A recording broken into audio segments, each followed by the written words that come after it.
just gone 11 o'clock. I would like to say to David that when he is ready, he would like to begin. Great, thank you, bless you. Well,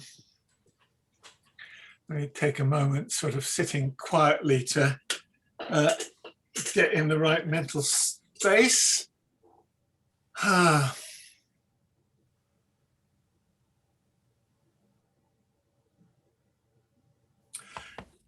Yeah, and I'd like to thank Patsy for coming up with the title, more or less. Some time back, she said, you know, would you give another talk? And why not talk about California? And I must have mentioned that I'd lived in California one time. And so this sort of takes me back to an adventure. You know, living in California was for me quite an adventure. And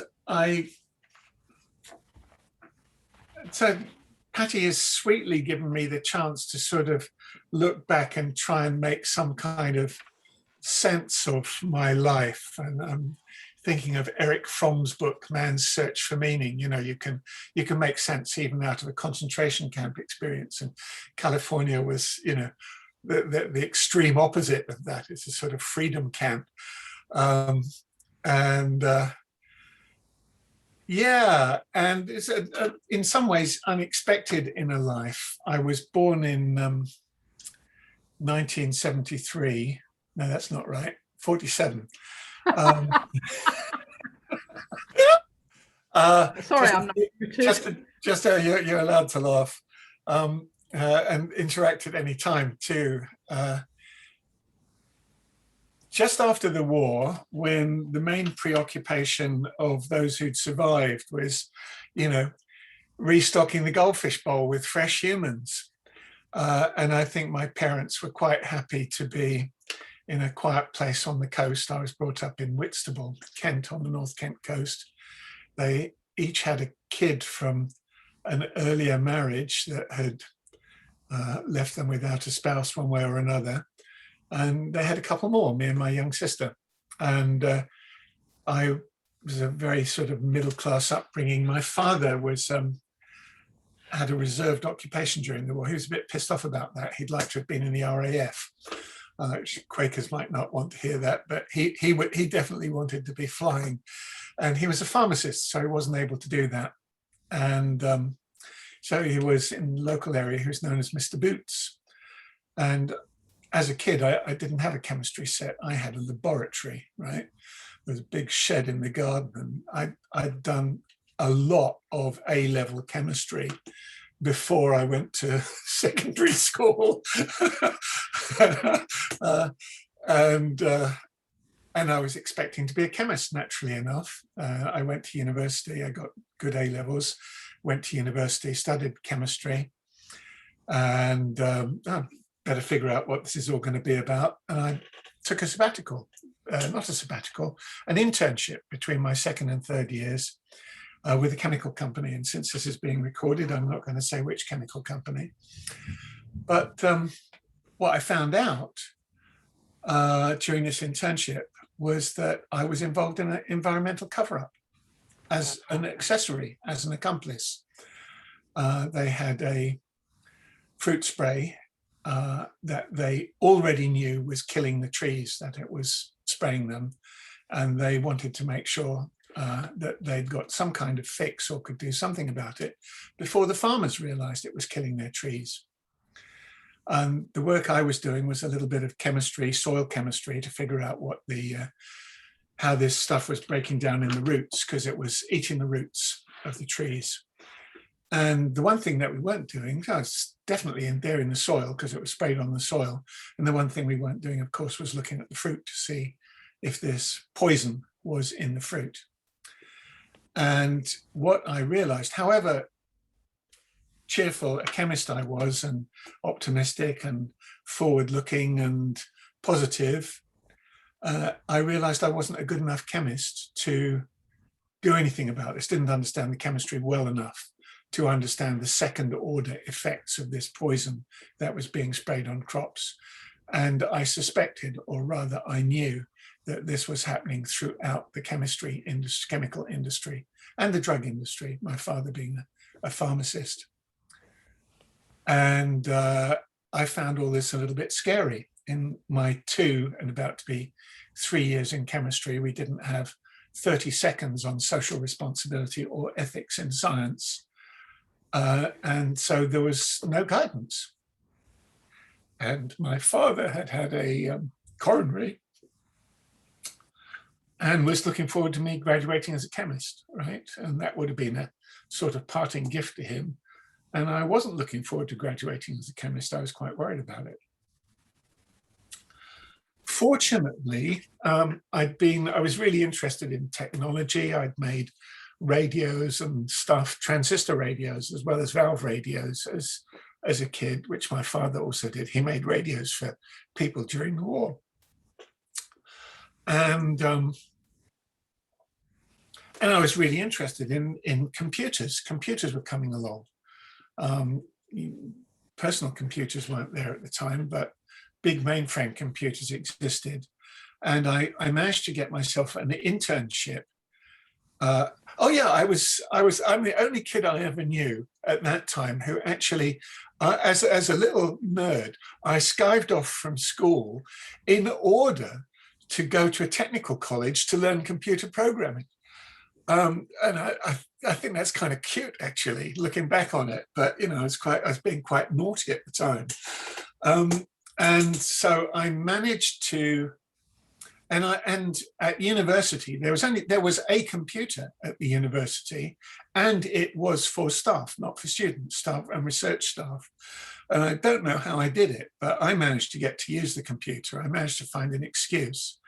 And if I had actually become a research student, it would be because I was the only person in the chemistry department who knew how to work the graph plotter in the computer department. And I managed to get myself an extra internship at Christmas in data processing in a company that was Procter & Gamble, who used computers to run their business.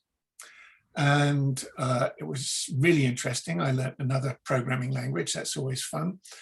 And I wrote to them afterwards and said, gosh, that was fun, nudge, nudge, wink, wink. And they wrote back and said, oh yeah, great, glad you liked it. Well, you know, not entirely doing it just for, you know, the good of humanity. We're kind of looking for people. Do you want to come for interview? So I graduated with a poor degree in chemistry because I kind of sabotaged it, but 4 open job offers in computing.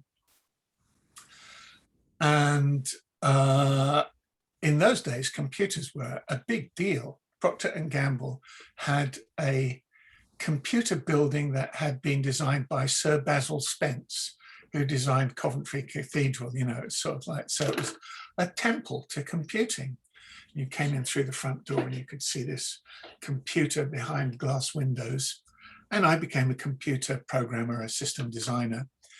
And I was, you know, I was really interested in the technology and learning as much as I could about computers.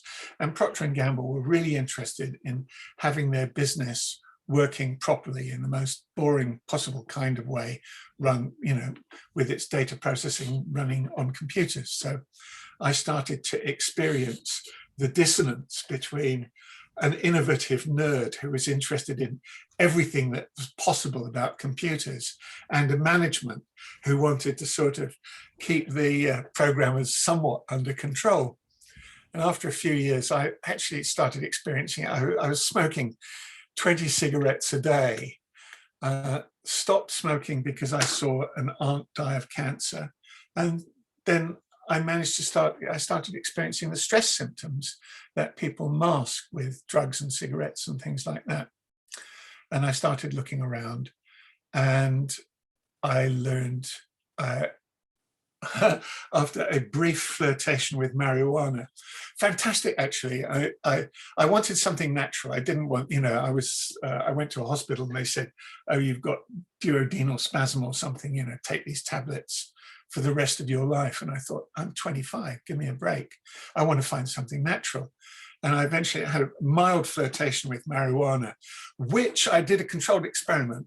And after a week of smoking a joint before I went into work, I discovered that I had had a week that was completely stress-free and exactly devoid of any work output.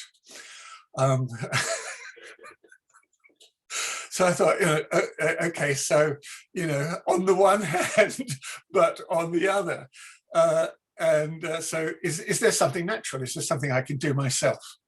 And there was an article, it turned out, having asked that question, there was an article in The Guardian, a full-page article, which is to this day preserved on my website, www.dns.org.uk, something like that, I think, as a little homage to meditation. And I transcribed this full-page article about transcendental meditation. And it was written at the time of the Maharishi and the Beatles and all that. But what it was saying was that this was a very practical, natural technique. It wasn't a hippie lifestyle or anything. And at the top, there was a picture of Maharishi at the Manned Spacecraft Center in Houston with astronaut Rusty Schweickart. And you're thinking, what's a sort of flower-carrying guru doing talking to astronauts? And at the bottom was a little apologetic picture of Maharishi sitting with the Beatles, and it said, Britain's 20,000 meditators have kept a low profile since the Beatles episode. And you thought, okay, well, if the meditators think that the Beatles were a bit weird, then maybe the meditation isn't so weird. I read the whole article, and it was in The Guardian, and I was a bit of a socialist. So as far as I was concerned, it was sort of mosaic rip. There's somebody knocking on my door who might just have an oversized parcel. One moment. Hold that thought. Oh, lovely, thank you.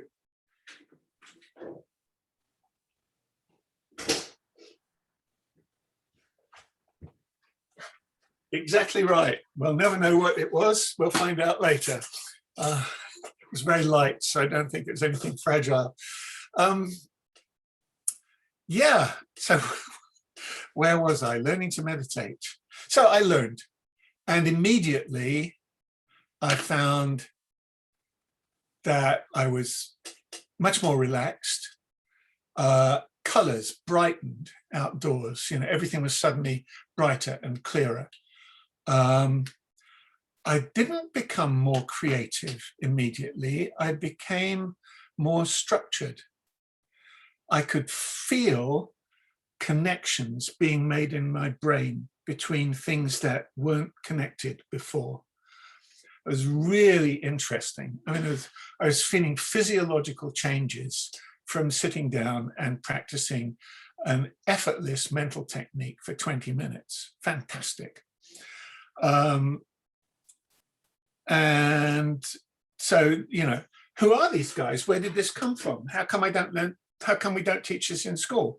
What's going on? Who are, that was immediately the question. I started to try and find out as much as I could about this thing. And within a year, funnily enough, Maharishi I was working in Newcastle, and Maharishi had showed up in Durham for his World Plan Week. And he'd done a tour of the UK, and now he'd got a plan to teach the whole world meditation. Brilliant, fantastic.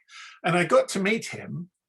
I showed up for a press conference, and the press hadn't arrived. And so, I was sort of like, the little acolyte, and there was the guru. And I thought, I could talk to him. I daren't. And so I went over to his secretary and said, could I have a word with Maharishi? And Maharishi was just sitting there, right? And the guy just sort of waved his arms and said, well, he's there. So I went over and I said, oh, thank you, Maharishi, for the meditation. Yes, very good. And I said, well, I was wondering if there's anything I could do to help. And he asked, are you a teacher of meditation and SCI, which was the theoretical aspect? And I said, I thought, you're the guru. You can obviously tell that I am, at the very least, the great unwashed, But if you're asking the question, then on this, in a straightforward way, no, I'm not. And he said, then it will be good to become a teacher. And I thought, yes, I have, I am unworthy, but he has told me I should do it, right? I wouldn't dare. So it was fantastic. And funnily enough, for some reason, I had thought, Marishi's coming to Durham. This is an opportunity. I'd suggested that managers from the company should be invited to go. And I ended up going and visiting the director of personnel to talk to him about it. And he came to the meeting. And what I didn't realize was that for the rest of my career at Procter & Gamble, I was a marked man. Not in a bad way, because I'd had the gumption to do something that was a little bit unusual. And he made sure that doors opened for me, which was really interesting. I only found that story out later because his daughter was deputy mayor of Bristol. I met the deputy mayor and was having a conversation with her. And she said, oh, yeah, my dad used to work at Procter & Gamble. And it took me a while to figure out he had been director of personnel. Anyway, I became a teacher. It turned out that I had to duck out of that job in order to take the 6 months to become a teacher. But during that time, between meeting Maharishi and leaving Procter & Gamble, I had discovered computer time sharing. And that was, you didn't sit outside the computer and prepare boxes of cards to send to the computer and get printouts back. You sat at a terminal and you tapped away directly at a computer. Pretty interesting. That was a big step towards what we have now. But the computer programmer could directly use the computer. And I managed to get myself a terminal. I got the computer involved in it. And I was talking to a time-sharing company. Had to give up my job, went to Switzerland, spent 6 months in the mountains doing lots of extra meditation, learning about meditation, learning about the Indian wisdom system's view of consciousness, which is that consciousness is the a priori. There is nothing other than consciousness. All of this is a projection of consciousness.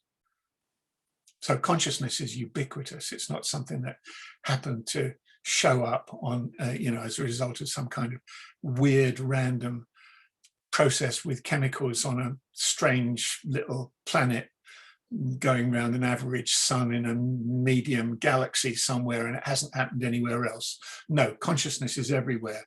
And it's like gravity. If you throw something up, it's going to come down.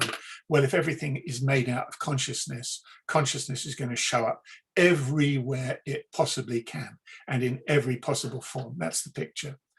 And that's the flip from material to spirituality. And I was quickly signed up to this, and I quickly realized that not everybody else got that completely just yet. And I came back from 6 months in Switzerland learning to teach meditation. And I'd been in, more or less 6,000 feet up in the mountains in, complete silence in this little village.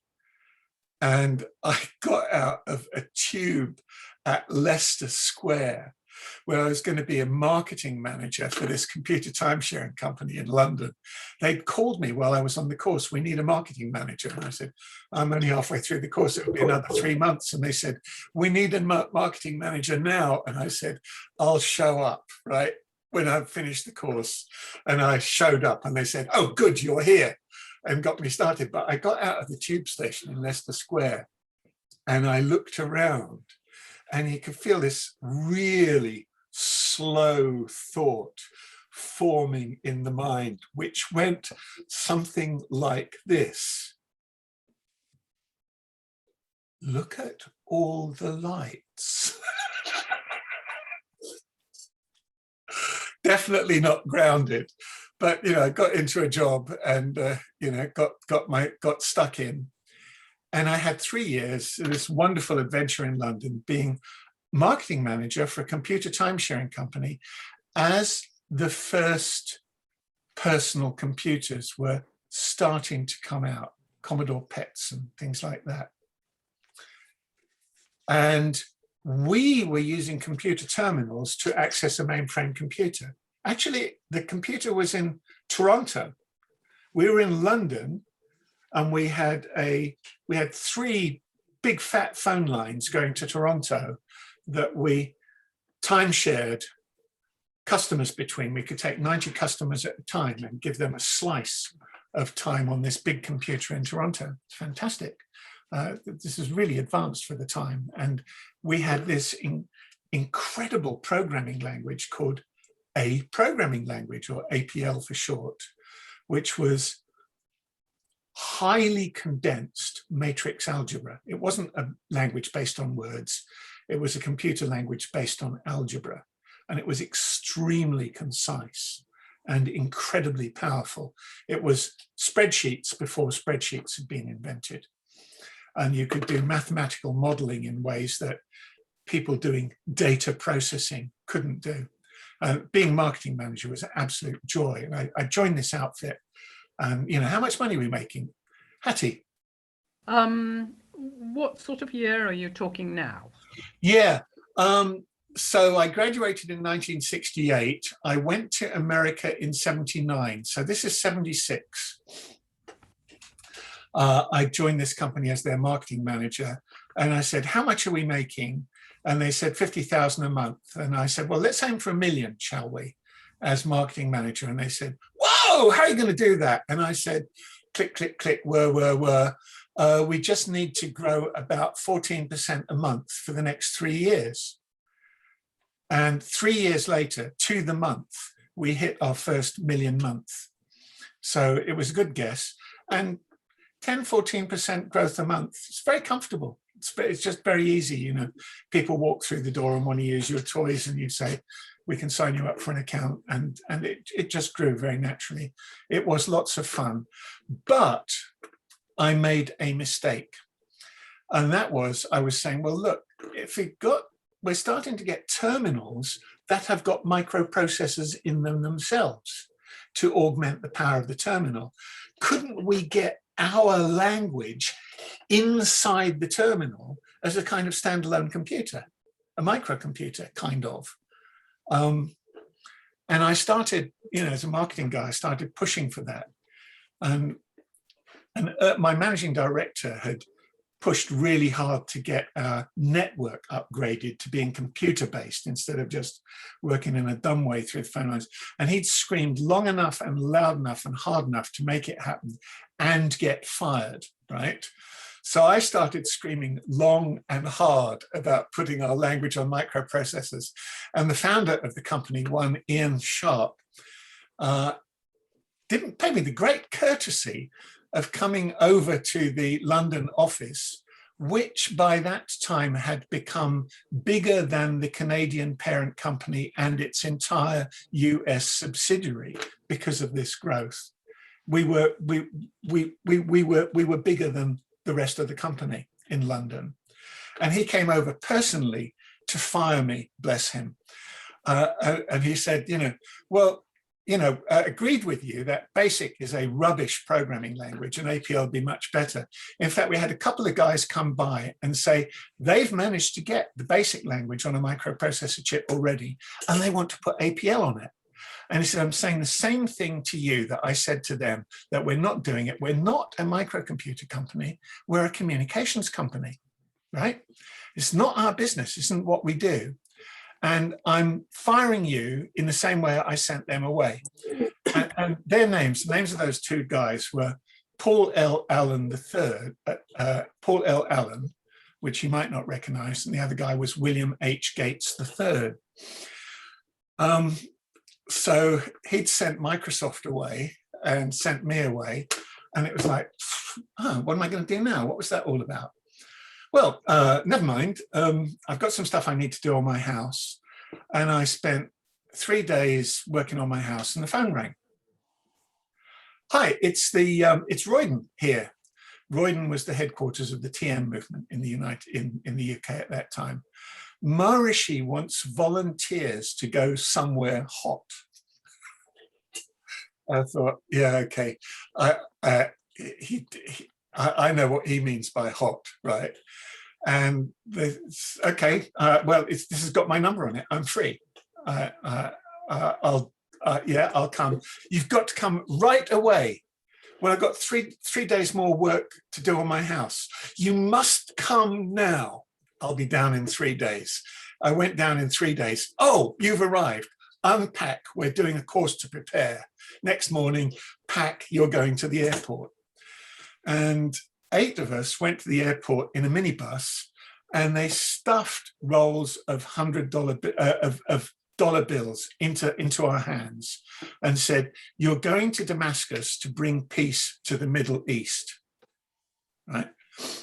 So we're on this plane with pockets full of money and laughing ourselves silly, you know, because we knew that 8 of us were not in any way going to bring peace to the Middle East. There's no way that was going to happen.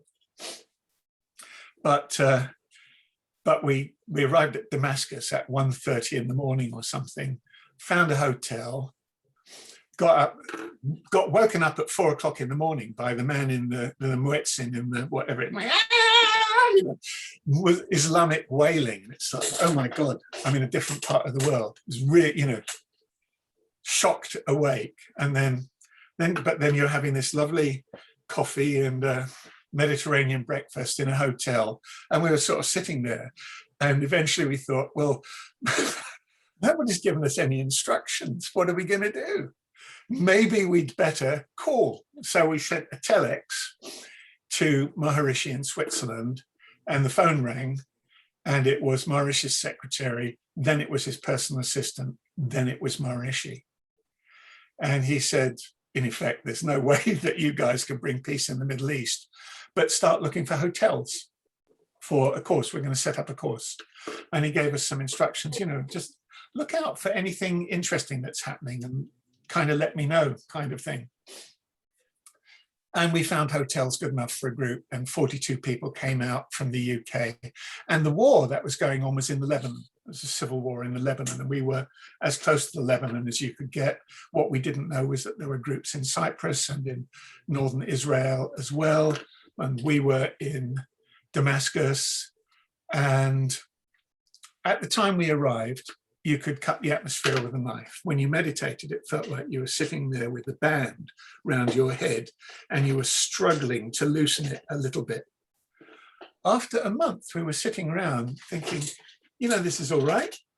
Oh, and Maharishi had said, you're not here to teach meditation. You're just here to meditate in a group and create an atmosphere of peace. The people, while there is fear in their hearts, the people will not be interested in our message anyway, right? After a month, it was calmed down. There was a peace summit being planned. People were almost dancing in the streets. People had stopped talking about there'll be another war. My cousin was killed in the last one. It'll be me this time. All of that had gone. And we just felt really comfortable. And these 3 lovely girls who were running our hotel, we're sort of sitting there thinking, this is all right. I could handle this for a while. And these 3 girls who were running our hotel came over and said, we don't know what you're doing, but we know it's good. And we'd like to learn. And I thought, that was it. And that was the end of the experiment. We reached that point. And I went back to England, went out and did another project in Iran. And by that time, England seemed really, really stale, you know, and I'd had 2 adventures and I wanted another one. And what happened during the course of the next year, I got myself headhunted by a guy who made computer terminals in California, a man called Ray Jacobson. He came to England. I told him that his computer terminals were used by APL people. You could put an APL computer in one of your terminals. And he said, come and work for us. Come and work with us. Help us do that. And I said, I'm going to need some money to travel. And he said, well, how about $6,000? I mean, $6,000? You don't need that much to get to the United States. So basically, it cost me $400 to fly to the United States. and I hired a barge and a band and a disco and had the biggest party you've ever seen on the Thames on a full moon night, blew all the money. And friends, I still remember that party. It was fantastic. You were saying that one day we'd all be using computers and you were going to California to make it happen. And we thought you were insane, right? This is what they said.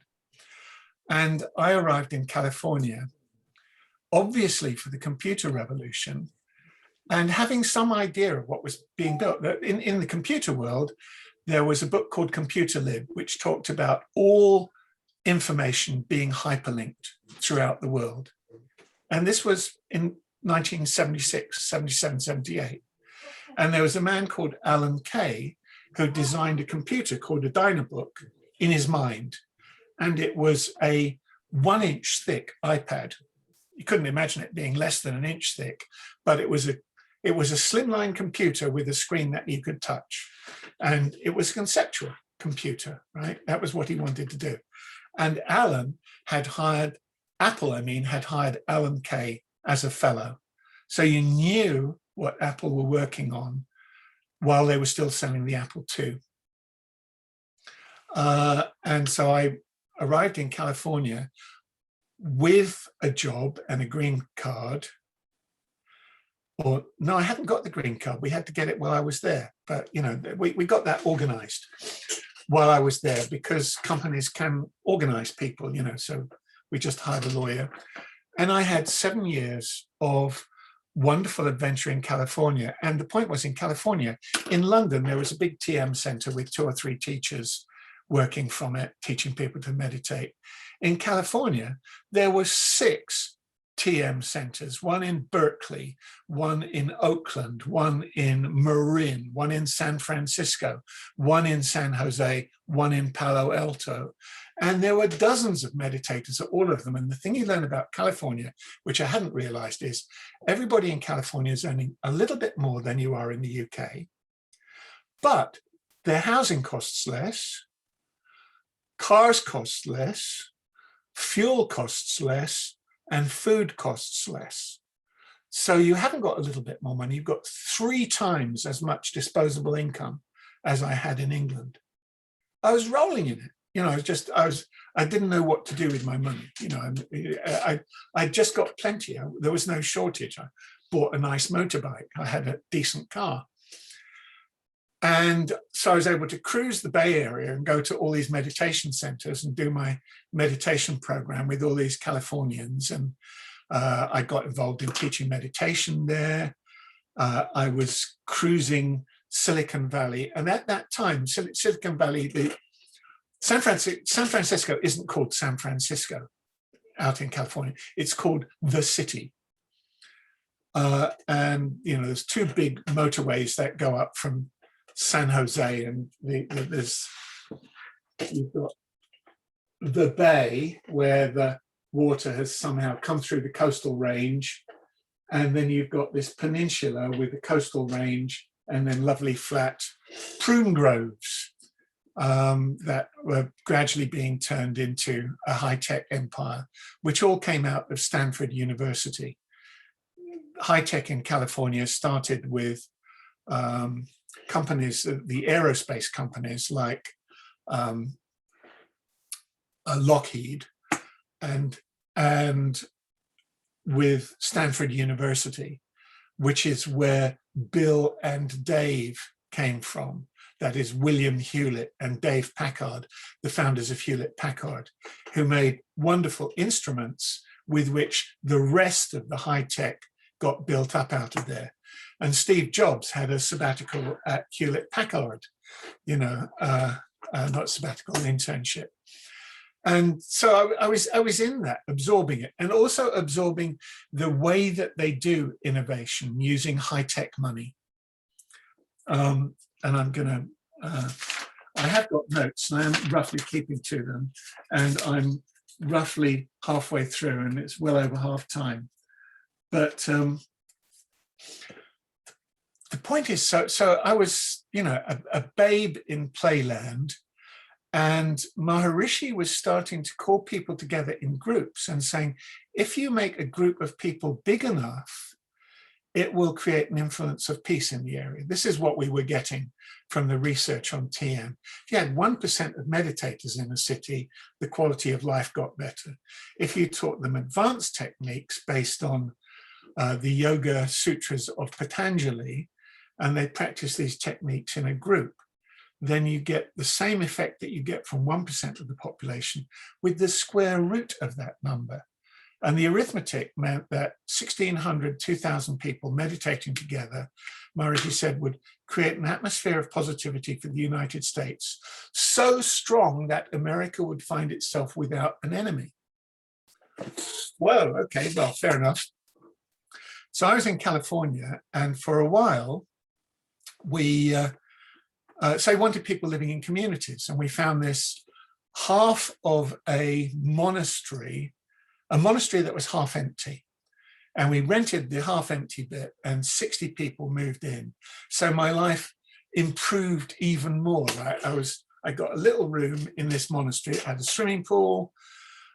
We got staff who cooked food for us, right? So I'd go out and do my thing in the valley. I'd come back on my motorbike or my car, I'd jump in the pool, have a swim, jump out of that, meditate in a group, eat with 60 people, food cooked for us by these cooks who we employed, go out for the movies in the evening. Paradise. But the problem was, we did create an atmosphere, and the atmosphere that we created was good for the church. And the Roman Catholic Church created another diocese in the area and a new bishop, and he needed offices.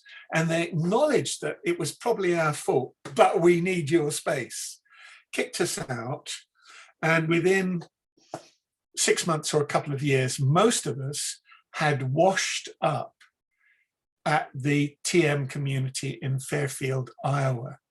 So my 7 years in California in high tech ended, and I'd been trying my hardest. So I tried to create a company that would develop this programming language APL for microcomputers. Nobody had done it.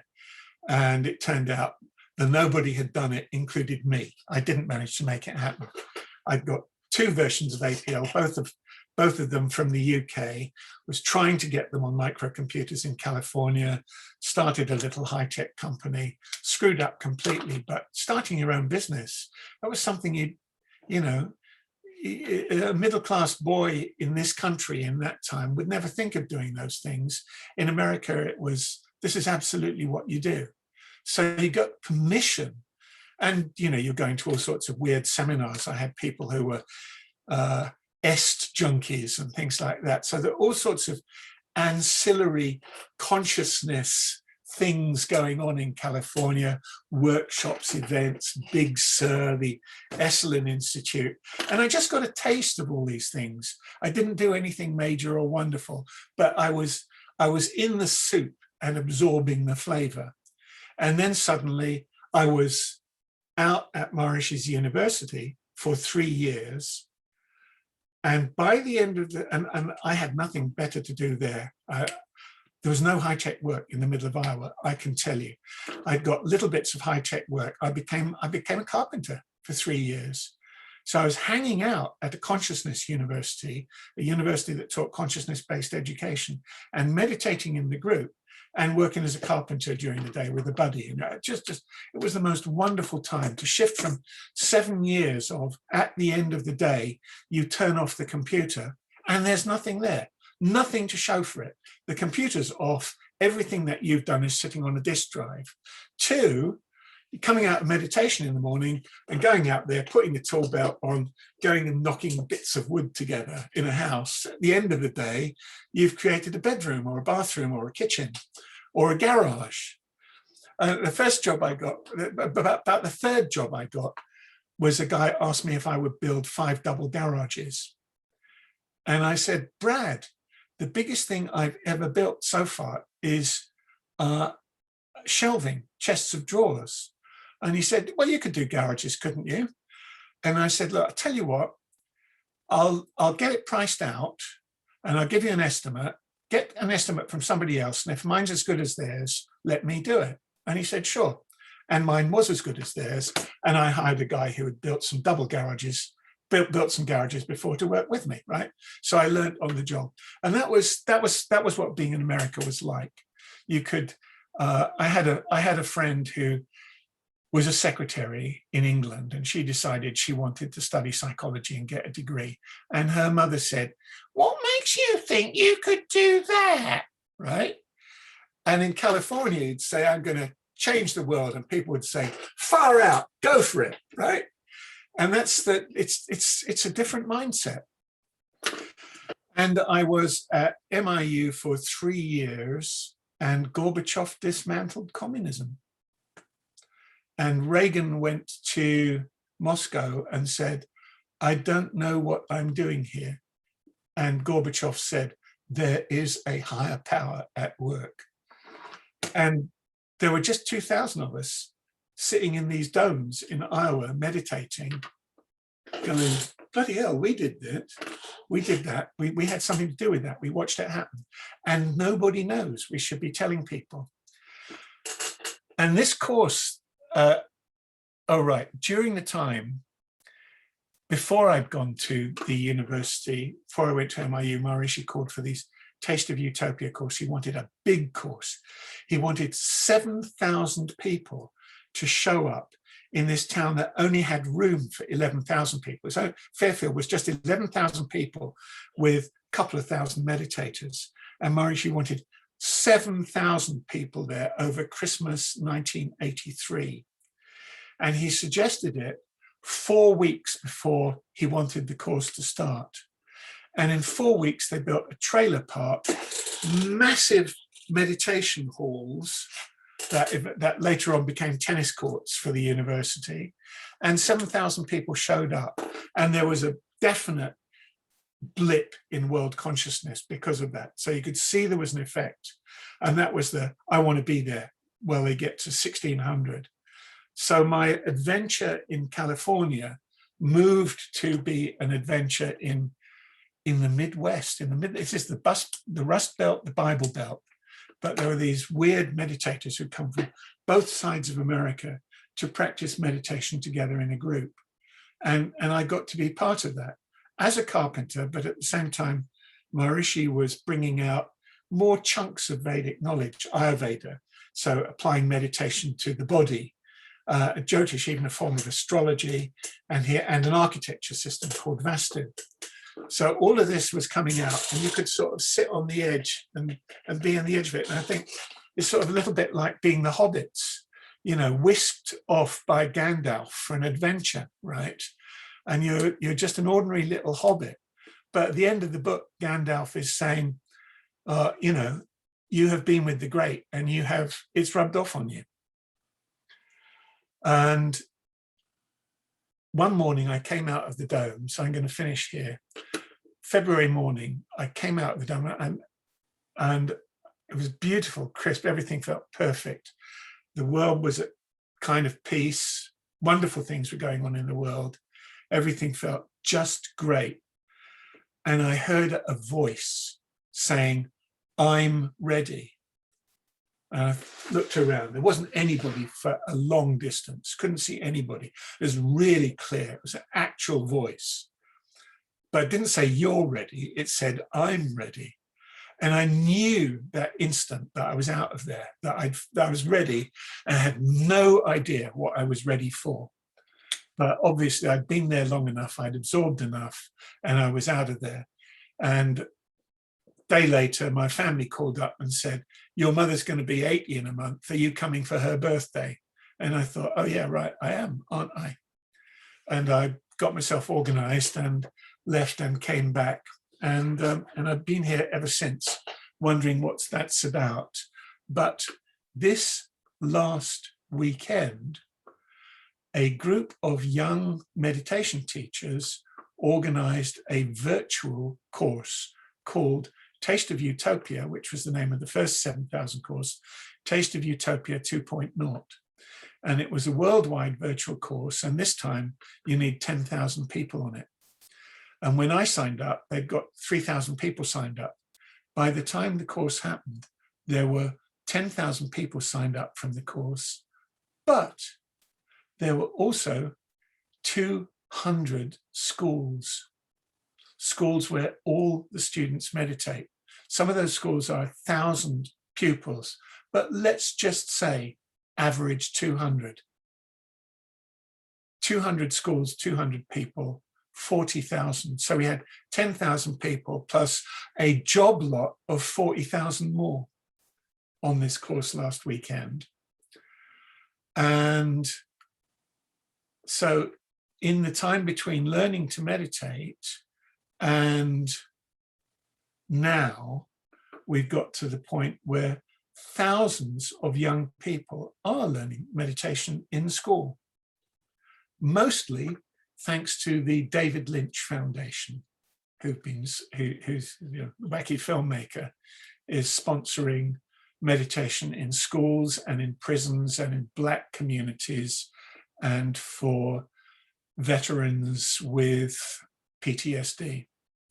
So it's picking up the difficult corners of society and applying meditation where it's actually most needed and most effective.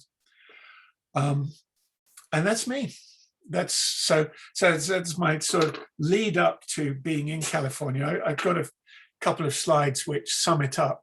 And the first one is that when I went to California, if you wanted to do word processing, you bought a computer with WordStar on it. If you wanted to do a spreadsheet, you bought an Apple II with VisiCalc on it. If you wanted to do a database, you bought a different computer, and you couldn't cut and paste or anything. By the time I came back from America, I'd got a Macintosh, and you could do all of these and you could cut and paste between them. And Bill Gates had brought out Microsoft Office first on the Mac, actually. So my Mac was compatible with every PC as well.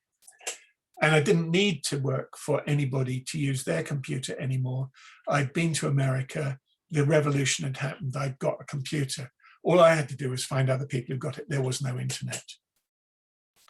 But that was the sort of next block of 10 years. Anyway, there you go. Sorry, that's sort of a romp through my life. But so there were two revolutions. There was a consciousness revolution and there was a computer revolution that I was sort of doing at the same time. And coming back, there's a great book by Pete Russell called, I bought it in England, called The Awakening Earth. And he's saying that exponential change is happening. And here he's showing humanity as hunter-gatherers. And then we started growing food. And eventually, half the people were involved in agriculture instead of being hunter-gatherers. And we were in the age of agriculture. And then a new trend started, the industrial age, right? And there came a time when there were more people involved in industry than in agriculture.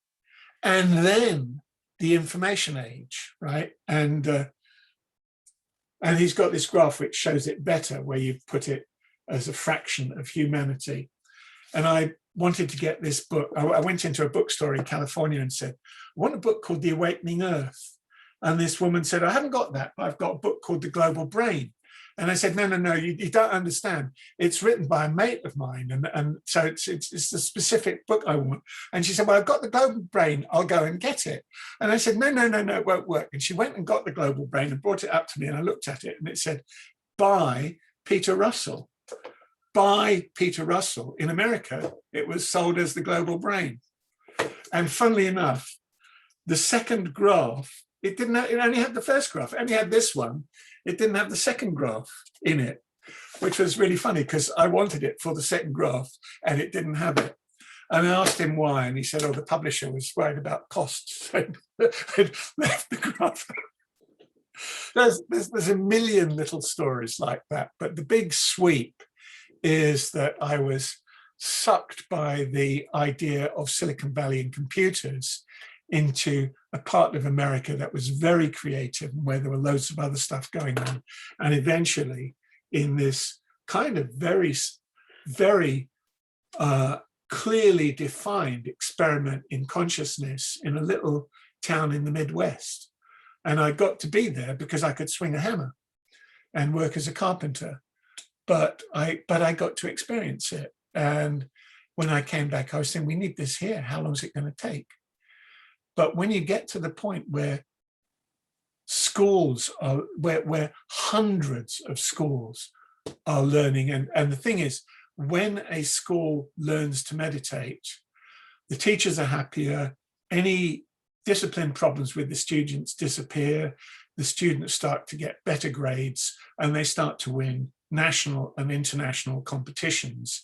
And the students don't think they would like to go to university. They decide which university they're going to go to, and they get in. So that's kind of the world that I think is opening up for us in this time. And I think there's a wonderful place. I just want to add, before anybody asks a question, and to seed it perhaps, that I think there's a wonderful place for it in Quakers, because Quakers have a hundreds of years tradition of contemplative silence and creating social movements and self-organization. And I think all of these qualities that Quakers have are very, very closely allied with the mindset of the meditation movement. But people learning to meditate haven't been steeped in that. They're just, oh, you know, the people who learn to meditate are people with a health problem, or they're hippies, or they're somebody, you know, who's a little bit unusual. Very rarely they're an ordinary person who hasn't got a problem. And the people who became teachers are these three, which is the gullible, the desperate, and the wacky, right? And it's taken a long time for these people to sort of get a little normal enough to be able to present okay in public. And Quakers are already there.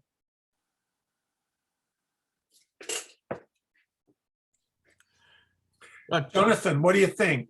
Thank you, David. Question. You're asking me? Yeah, because you said if it wasn't very gripping, you'd leave. So you're still here. It isn't quite what I was expecting, but it's been very interesting. I mean, you've obviously had a very interesting life.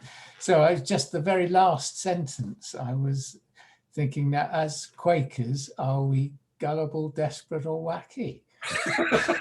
No, you might be the 1/4 that were regular people. Yes. Yes. So, I mean, obviously, you're much. Are you still in computers? Because I mean, you obviously were at the forefront at one time. But well, I'm surrounded by them. I could still do it.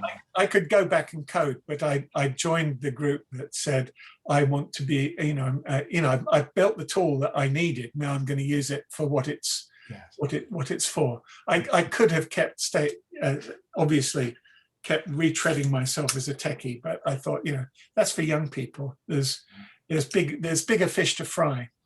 I recognize all those steps in the computer thing. Obviously I'm not involved with them, but how people started having computers and say, oh, you need this computer and that computer. And there was, I remember... Jonathan, can you speak any louder? Oh, sorry. Oh, sorry. And I remember reading something about so-and-so's an idiot. He bought this computer just because it would run a particular program. Whoever buys a computer, everybody's more concerned with how many bits it had or bytes or whatever you have to have. This guy had bought a computer because it could run the program that could do just one program that could do something he wanted to do in his business. Yeah. And I mean, obviously we'd all take that for granted then, but prior to that, people used to have a computer because it had a bigger screen or had a fan on the back, which sounded good or something like that. Yeah. Yeah. Because what was his name? Was it Alan Sugar? It's Alan Sugar. Yeah. He put fans in the computer, but he said they didn't need them to cool the computer down, but the customers wanted fans to make it good, so he put them in. Yeah, it's funny. Yeah. Well, But anyway, well, I'm not quite sure I'm any nearer the nature or the meaning of consciousness, but never mind. Well, the Maharishi died a few years ago, and he was his successor is a Lebanese physician, guy called Tony Nader. And he's just written a book called One Unbounded Ocean of Consciousness. And rather than go into it in any way myself, I would recommend that book because it speaks directly to the flip. I mean, it was interesting when the Soviet Union collapsed. Maharishi said one was that capitalism and communism were two extremes of the same thing, materialism, which was opposed to spirituality. And so at that time, it needed to bring coherence at this level. It needed a group the size of the square root of 1% of the American population, which was a couple of thousand, to flip the model. To get rid of the enemy of spirituality, you need the square root of 1% of the world's population, which is closer to 10,000. And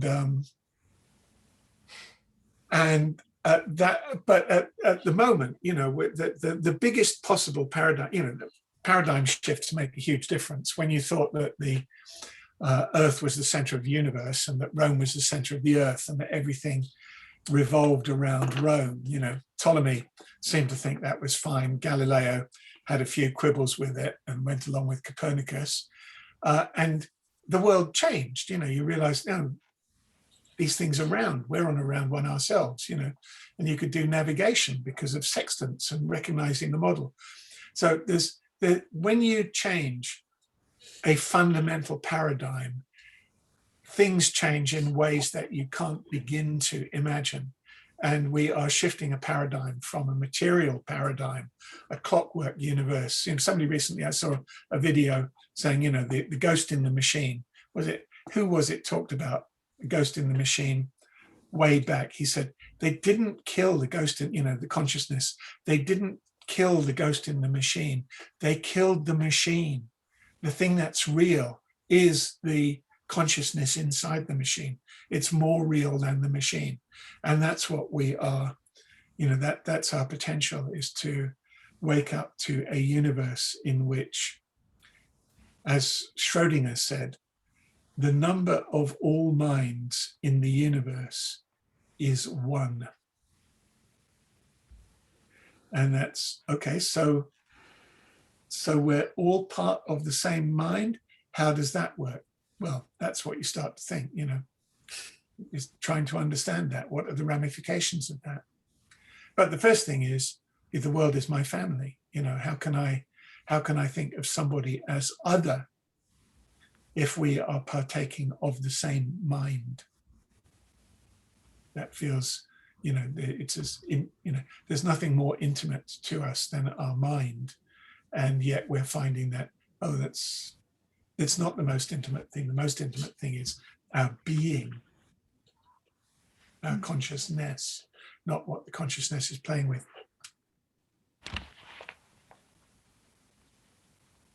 Sorry, we're running over time, but one more comment. That's fine. We can run over time if we think So we choose. want to carry on. Okay.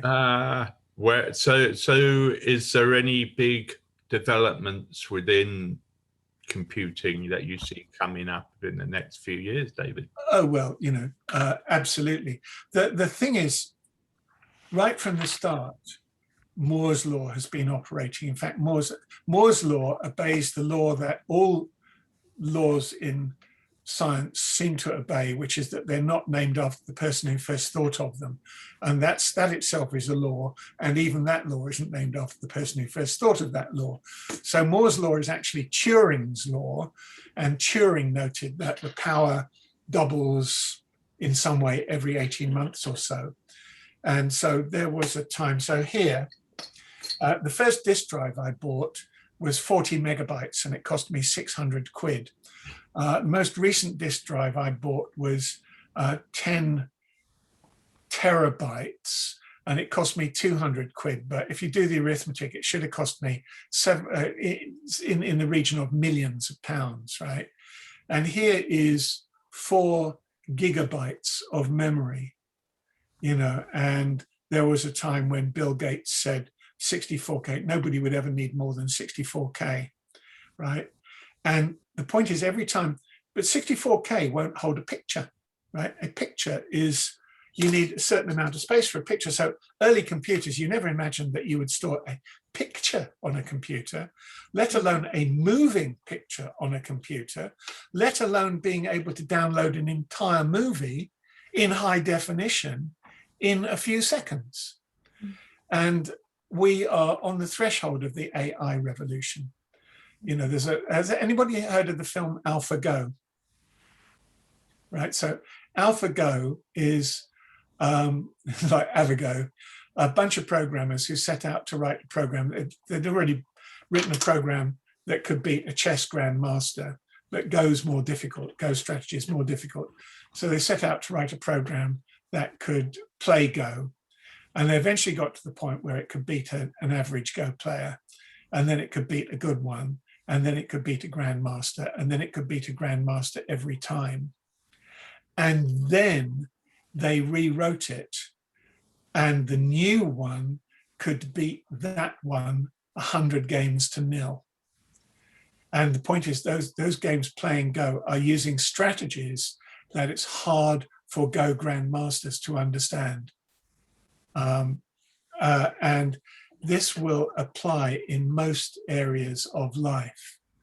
And you're just starting to get, well, you know, I've watched voice on computers appear a bit and improve a bit, but Siri and Alexa are starting to get quite intelligent. And in 10 years' time, they will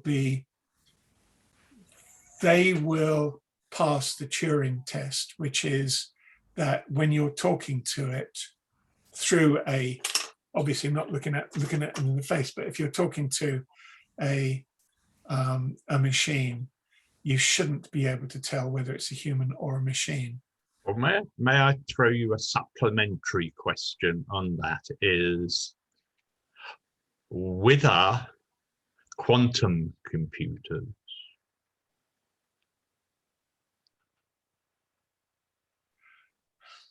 is there a question for that? With that, is there another word or two?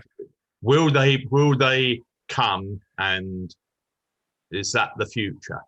Well, the interesting question, if you're talking to a smart agent, is not how do you think, but are you conscious, and what's your take on consciousness?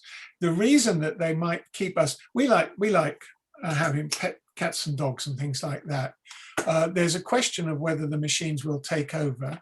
If they become sentient and they have a military intent, we're done for, because you can put 500,000 drones in a plane that would just drop out of the plane, and which are programmed to zero in a computer and just pop a little bit of explosive through your skull. And those already exist. The military side of artificial intelligence and drone technology is very, very, very scary. Oh.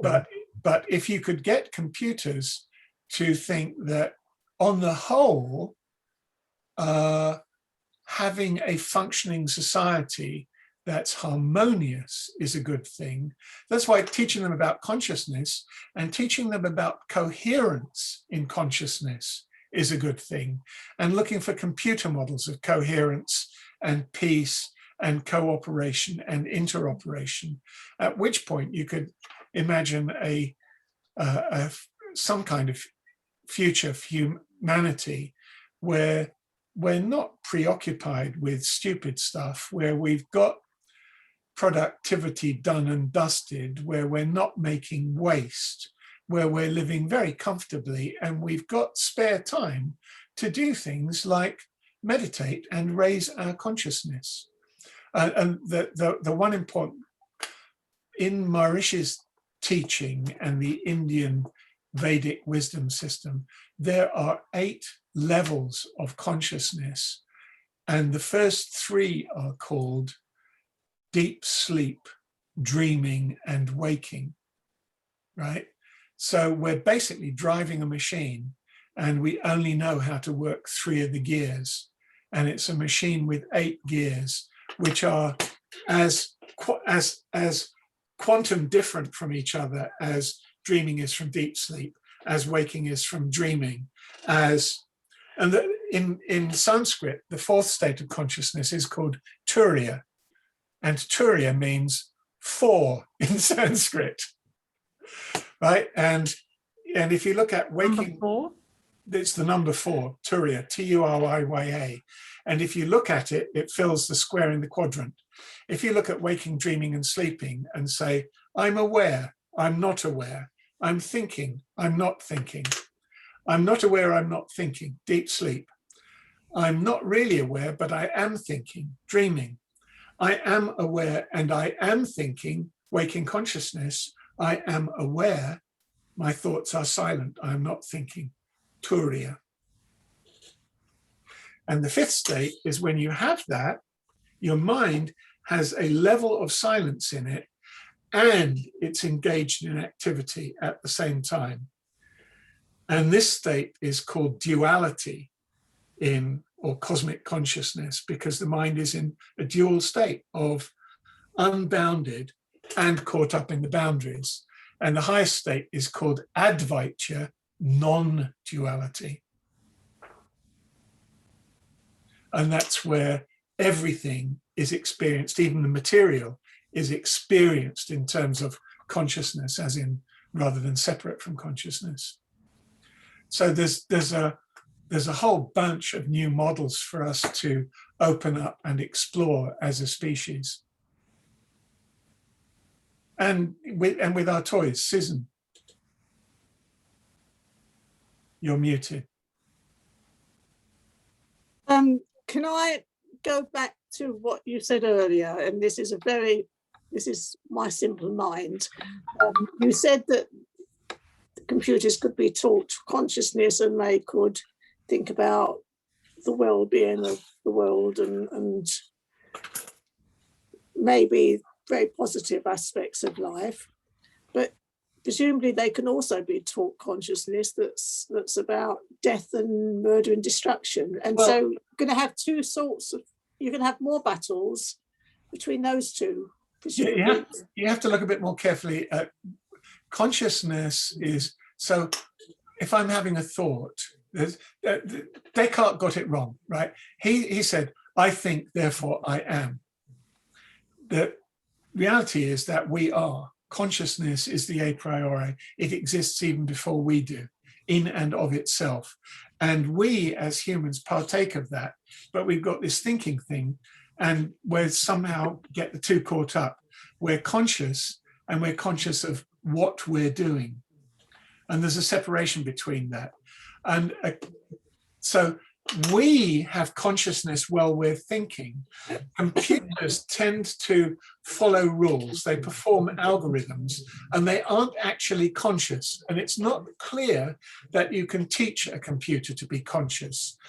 You can teach it to mimic thought processes and to do it faster and better than you do. We may or may not be able to teach computers to be actually aware. And in Terminator, there's the idea that the military network became sentient, it became aware. If it didn't, and at the moment, that's people who are active in AI think about that. Most people who are active in AI are thinking of thought and of consciousness as something that results from the functioning of the brain, not something that was there before, that the brain entrains, right?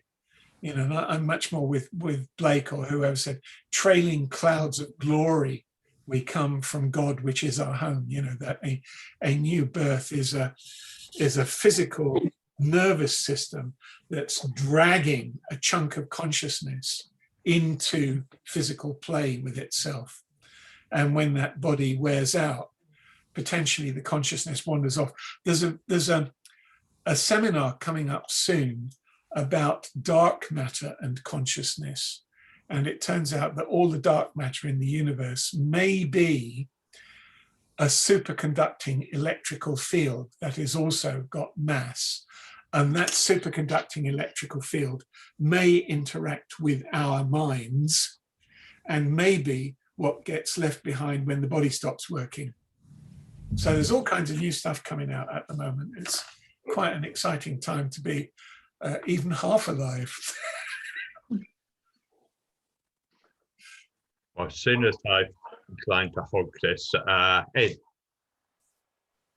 Yeah, so I just had a thought on that. So when we talk about consciousness and talk about this single mind in the universe, computers kind of now have access to that with the amount of data that is there. It's constantly being trained on that, so it's kind of like just an extension of that single mind, really. And when we talk about consciousness specifically, it depends on the semantics of how we're actually defining it, whether this computer, or whether an AI, or whether it will be conscious, or if humans are kind of the conscious part of this mind and computers are just great at like doing data processing. And when you were saying a minute ago about in 10 years, we're going to have computers that we can't differentiate from people when we're not viewing them. We already have deep fake video, which is pretty much indifferentiable. And the GPT-3 AI created by OpenAI, like it writes articles, it writes essays using, I think it was something like 45 terabytes of data they trained it on, which is a lot, but also there's a lot more information out there, and all they have to do is feed more in, and it will learn more. And I think a human consumes about a terabyte of words in their lifetime. So it's already learning on 45 times the amount of data that we have as people. And so, like, and it can learn everything that we know about consciousness. If you feed it in all of the literature that we have on consciousness, that machine now knows everything that we know. It doesn't have the same biology as us, but you can feed it all of the information on biology, and it can create its neural network to mimic our biology in a way that we can't even. It doesn't have the random element in the same way, but I think that's where quantum computing comes in, and where you do have that random element. And when the machine learns to kind of use that to create the randomness in a neural network system, I think it's going to be very close to consciousness, and possibly have a better understanding of it than we do, because it will be using us as data points to learn in itself. Well, it would surely be fun to have. I downloaded 3 virtual assistants, which are just chatbots, which don't seem at the moment a lot smarter than Eliza, but Apple are building neural computing engines into phones now, and this memory thing, Apple's latest M1 chip uses 5 watts of power and has 8 or 16 gigabytes of onboard RAM in the chip, not somewhere else. Well, that stuff's just amazing. And we're already, 10 years ago when I arrived in Bristol, I was still sort of snapping my fingers. Well, 12 years ago now, maybe 13, I was sort of tapping my fingers because I was waiting for Apple to bring out a phone, because I knew they would. And I knew they hadn't. And I just, I want the Apple phone, because there would be all that convergence. Instead of putting a chip inside a gadget, you would have a universal gadget that you just add features into. So, you know, you got an Apple phone and you say, yeah, but I want GPS, or yeah, but I want a better camera. Yeah, but I want motion sensing. And then it's got all of them now. So, and what's happened is we as a species have got a lot smarter. You know, you can, I was talking to somebody about a year ago and I said, if Donald Trump loses the next election, it will be because of, and I didn't hesitate, but the other person said TikTok. Oh, really? Yeah, and I went, yeah, TikTok, because TikTok down, you know, it's social media, but not like Twitter or Facebook as we knew it, Jim, or not even YouTube. Its algorithm is a little bit more, here's something you might find interesting or even useful. And it's not necessarily come from the exact same mindset. You know, it's not necessarily right-wing Republican or left-wing, whatever it is. It's just, so it's sort of filling in, and it's filling in at a great speed. You know, this is a 30-second clip that, you know, if you're a guy, it's going to feed you pictures of pretty ladies, but it's not a porn site. You'll get your pretty ladies, but you will get somebody saying something really interesting about philosophy or a tool or a place you could visit. And so we're learning much faster than we did. And you can have, you know, a random room full of people can have a discussion about computing and philosophy, which you certainly couldn't before I went to America. I went to America to find the people who I could have that conversation with. And now it's everywhere. And so is Silicon Valley. Yeah, yes, it's really interesting, Ed, and whether to what extent we will be able to partner with these machines, to what extent they will be interested to keep us around. But we ourselves are improving now as a result of the psychotechnologies that Pete Russell said we would be developing. You know, first of all, we were just on the planet. Then we developed tools for making food. Then we developed tools for making other stuff. Then we developed tools for working with the mind. You know, it's become more and more intimate with our own psyche.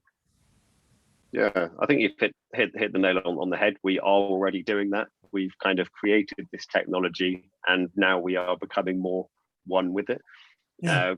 And I think also on Moore's law, it seems that that's actually starting to trail off now. And I think we are in this kind of period of revolution and transition, because I think up until maybe 5 years ago, 10 years ago, it was still doubling. But now it doesn't seem to be. But then you alluded to moving to TPUs in devices, the tensor processing units for machine learning, where it's a different type of computing. It's the kind of software 2.0 revolution, where we're moving to, rather than kind of declarative programming languages where you're actually writing a program, you're more saying, this is the input, this is the output I want, and the computer figures it out in the middle in like super optimized ways. So we don't actually need to increase computing power.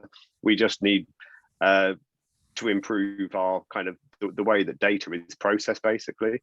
And there are lots of algorithms just doing that without us needing to. So I think processing power will actually not accelerate greatly. It's just what we ask our computers to do that's going to change.